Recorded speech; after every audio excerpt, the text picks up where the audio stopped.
Viagra को घर में कैसे तैयार कर सकते हैं। वियाग्रा जो है बेसिकली ब्लड प्रेशर की गोली थी जिसका काम ब्लड प्रेशर को कम करना था और शरीयानों को खोलना था।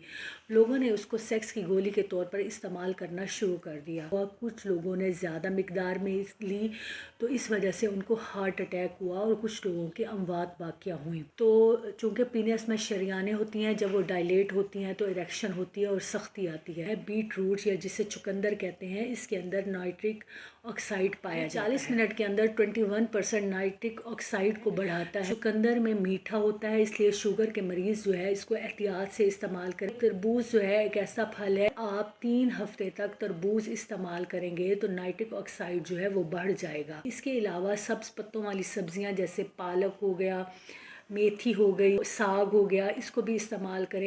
या आप मीठा कम खाएं, अपने वज़न को कम करें, एक्सरसाइज करें, पेट की चर्बी को कम करें। अगर आपके पेट पर चर्बी चढ़ी हुई है तो वो भी आपके लिए मसले का बायस बन